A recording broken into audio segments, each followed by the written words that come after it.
One very large class of substances that we're going to talk about when we're studying chemistry are acids and bases. There's a lot going on with acids and bases, but one of the things that seems to be fairly consistent as we look at acids and bases and their chemistry is that very often we're actually just making water. Let's start with some definitions. Now, there are a few different ways we can define acids and bases. We're going to start with the Arrhenius definitions of acids and bases. So, in the Arrhenius definition, an acid is a substance which, when dissolved in water, increases the H+ concentration.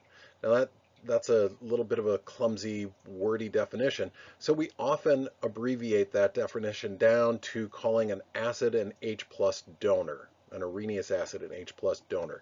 So some typical acids, things like hydrochloric acid, nitric acid, sulfuric acid, perchloric acid, phosphoric acid. We see we've got H's that can all be donated as H+. So these are Arrhenius acids.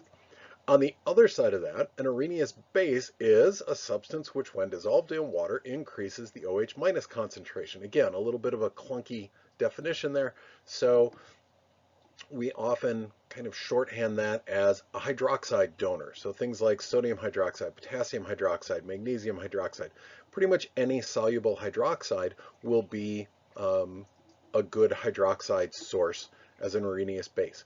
Now, one thing to be a little careful about here, you notice on every single one of these, I've included the little AQ tag on them, because in the Arrhenius definitions of acids and bases, it is explicitly important to have these dissolving in water. So for the Arrhenius definitions of acids and bases, we're always talking about aqueous solutions. So we need that AQ tag on all of these in order to really be describing something that we would call hydrochloric acid as opposed to hydrogen chloride molecules. If you devoted a little bit of time and brain space to looking at the nomenclature system for oxoanions, good news. The naming system for oxoacids is very similar and very closely related to the nomenclature system for oxoanions. So let's look at the chloride family as a, or the chlorine family as a example. So we've got ClO4-, that's perchlorate, right? Per-8 being the important parts of that systematic nomenclature. If we go to the acid form of that, so -1 add a single H+, so we've got HClO4.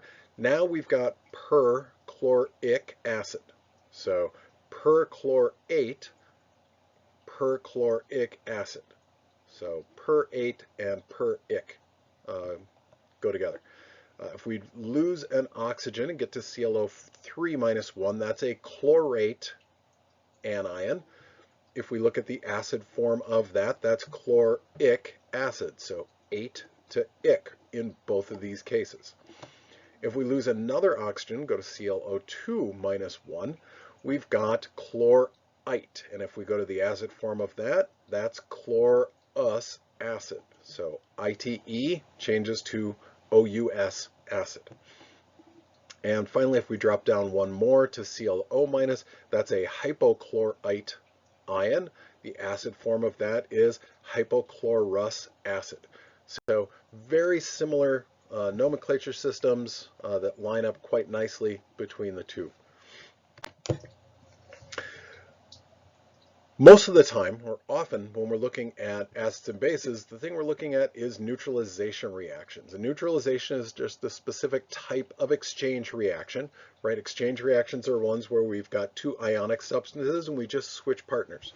So in a neutralization reaction, we've got an acid and a base reacting to form water and a salt. So looking at a specific example here, nitric acid, notice I've got the AQ in there, reacts with potassium hydroxide, aqueous, to give us water and a salt. In this case, the salt is potassium from the potassium hydroxide and nitrate from the nitric acid, so potassium nitrate. So there is a neutralization reaction. One thing to be a little careful of, when we're talking about a neutralization reaction, the result of a neutralization reaction isn't always a neutral solution. Depending on specifically which acid and base is used in here, sometimes the result is neutral, sometimes the result is acidic, sometimes the result is basic. So even though we call these neutralization reactions, we're talking about the reaction between an acid and base. We're not necessarily requiring that the product be what we would formally call neutral. One of the most common reactions that use a common processes using a neutralization reaction is something in the acid-base world that we call a titration. And again, good news, a titration is really just a specific applied stoichiometry problem. So it's a stoichiometry problem applied to a neutralization reaction. There are a couple of terms we need to touch on before we look at an example. Specifically, when we're talking about a titration, the thing we want to find is the equivalence point. So an equivalence point is the point at which the physical mixture of acid and base corresponds to a whole number stoichiometric relationship. So the amount of acid that I've added to my base, or base that I've added to my acid, we can go either way, has to be equal to one of the whole number ratios in our neutralization reaction. So an equivalence point is a chemically meaningful point in a titration where there's a specific relationship between the amount of acid and the amount of base that have been combined in the reaction. One way that we look for that equivalence point in an acid-base titration is by using an acid-base indicator, and usually those are colored indicators that change color. So when we're talking about an indicator, indicators have endpoints, and an endpoint is the point at which an indicator changes color. We've got to be a little careful there because equivalence point and endpoint are not the same thing. They don't have to be the same thing, right? An endpoint really is not chemically meaningful. An endpoint is just the point where the indicator changes color. Now, if we've chosen a good indicator for our titration, then that good indicator is going to change color. It's going to have its endpoint at an equivalence point. So we can use the endpoint to visualize the equivalence point. But not all endpoints match equivalence points. So there's a little bit of responsibility here to the experimenter. The experimenter has to choose a good indicator, an appropriate indicator that changes color at the equivalence point that we're interested in. All right, let's take a look at an example. You have an unknown solution of nitric acid. You titrate 25 milliliters of this solution to the equivalence point with 29.18 milliliters of 0.1824 molar sodium hydroxide solution. What is the nitric acid concentration? Now remember, titrations are stoichiometry problems, and we always treat a stoichiometry problem the same way. 4 steps, the same 4 steps for every stoichiometry problem. So let's approach it that way. Step number 1, let's write a balanced chemical equation. So nitric acid, HNO3, reacts with sodium hydroxide, NaOH, to give us water and salt. In this case, sodium from the sodium hydroxide and nitrate from the nitric acid, so sodium nitrate solution. So there's step 1. Balanced chemical equation. Step 2, find moles. Well, I know from the problem, I've got a volume of sodium hydroxide solution and a concentration of sodium hydroxide solution. So I can use that to find moles, multiply volume times concentration, liters times moles per liter, to give moles of sodium hydroxide. Step 3, use the relationship in the balanced chemical equation to convert moles of what you know to moles of what you're looking for. So in this case, it's a one-to-one relationship. So we're going to put that one-to-one relationship in there to go from moles of sodium hydroxide to moles of nitric acid.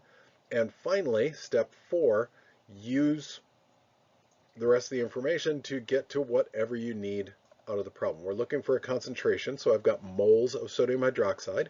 If I take moles of nitric acid, if I divide moles of nitric acid by liters of nitric acid solution, my 25 milliliters, I get concentration 0.2129 molar nitric acid. Now, if you look around online, it won't take long before you find someone who wants to sell you a shortcut on how to do titration problems.